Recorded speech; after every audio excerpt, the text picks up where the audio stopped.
പ്രിയപ്പെട്ട കുട്ടികളെ, നിങ്ങൾ എല്ലാവരും സുഖമായിരിക്കുന്നോ? അവധിക്കാലമൊക്കെ നന്നായി ആഘോഷിക്കുന്നുണ്ടോ?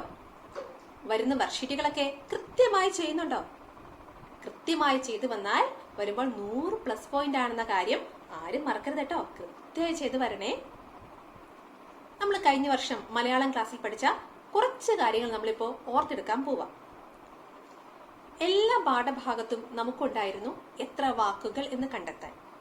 എത്ര വാക്കുകൾ എന്ന് പറഞ്ഞാൽ ഒരു വലിയ വാക്ക് തരും. എന്നിട്ട് ആ വാക്കുകളിൽ നമ്മൾ ആ ചെറിയ വാക്കുകളായി പിരിച്ച് എത്ര വാക്കുണ്ടെന്ന് കണ്ടുപിടിക്കും. വലിയ ക്ലാസ്സുകളിലേക്ക് എത്തുമ്പോൾ ചേർത്തെഴുതുക, പിരിച്ചെഴുതുക എന്നതിന്റെ ഒരു ചെറിയ രൂപമാണ് നമ്മൾ ഈ ചെറിയ ക്ലാസ്സിൽ പഠിച്ച എത്ര വാക്കുകൾ.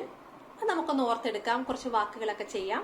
മിണ്ടാതിരിക്കുക, നിങ്ങളിങ്ങനെ, ഇതൊക്കെ കുറച്ച് വലിയ വാക്കാണല്ലേ. ഈ വാക്കിനെ നമുക്ക് എത്രയായി തിരിക്കാം. ഈ വാക്കിൽ നിന്ന് എത്ര വാക്കുകൾ നമുക്ക് കണ്ടുപിടിക്കാം. മിണ്ടാതിരിക്കുക, ഈ വാക്കിനെ നമുക്ക് എത്രയായി തിരിക്കാം? മിണ്ടാതെ ഇരിക്കുക. നമ്മൾ കോമയിട്ടാണ് എഴുതി പഠിച്ചത് അല്ലേ. നിങ്ങളിങ്ങനെ, നിങ്ങൾ ഇങ്ങനെ.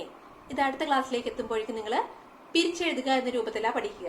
അപ്പോൾ നമ്മൾ ഈ കോമ ഇട്ടതിന് പകരം അഡീഷൻ ചിഹ്നം, പ്ലസ് ചിഹ്നം ആഡ് ചെയ്താണ് പഠിക്കുക. അതുപോലെ നമ്മൾ ഈ വലിയ വാക്കിന് രണ്ടായി തിരിച്ചത് നമ്മൾ ചേർത്തെഴുതും അല്ലേ.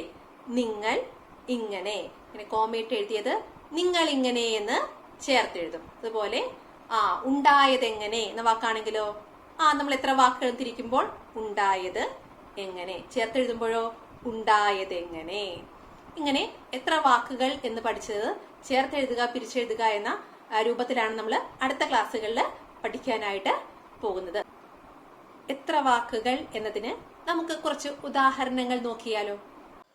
കാടുണർന്നു, കാട് ഉണർന്നു, 2 വാക്കുകൾ.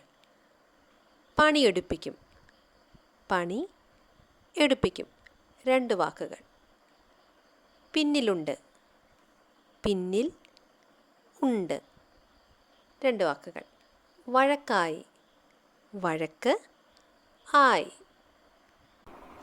അതുപോലെ നമ്മൾ മലയാളത്തിൽ വാക്യങ്ങൾ എഴുതുമ്പോൾ അതിനിടയിൽ ചില വാക്കുകൾ ചേർത്തെഴുതും അല്ലേ.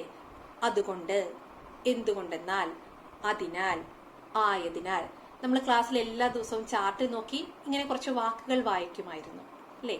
ഏതാണ്? എങ്കിൽ, പിന്നെ, അതുകൊണ്ട്, എന്തുകൊണ്ടെന്നാൽ, ആയതിനാൽ.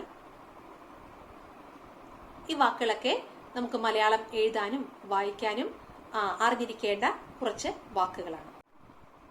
മലയാളം നന്നായി കൈകാര്യം ചെയ്യണമെങ്കിൽ നമുക്ക് മലയാളം എഴുതാനും വായിക്കാനും അറിയാമായിരിക്കണം അല്ലേ. വീട്ടിലിരിക്കുമ്പോൾ പത്രങ്ങൾ എല്ലാ ദിവസവും നിങ്ങളുടെ പേരൻസിനെ വായിച്ച് കേൾപ്പിക്കാൻ ശ്രദ്ധിക്കുക. ഒരു ദിവസം ഒരു 5 വാർത്തയെങ്കിലും പേരൻസിനെ വായിച്ച് കേൾപ്പിക്കുക. അതോടൊപ്പം അക്ഷരങ്ങളും വാക്കുകളും ഒക്കെ ഒന്ന് എഴുതി നോക്കുക. അപ്പോൾ എഴുത്തിന് സ്പീഡ് കിട്ടാനും അതുപോലെ തെറ്റില്ലാതെ എഴുതാനും നിങ്ങളിത് സഹായിക്കും. അപ്പൊ അടുത്ത ക്ലാസ്സിലേക്ക് എത്രയും വേഗം വരിക. നിങ്ങൾ എല്ലാവരും ഞങ്ങൾ കാത്തിരിക്കുവാണ്. എല്ലാവർക്കും ബൈ.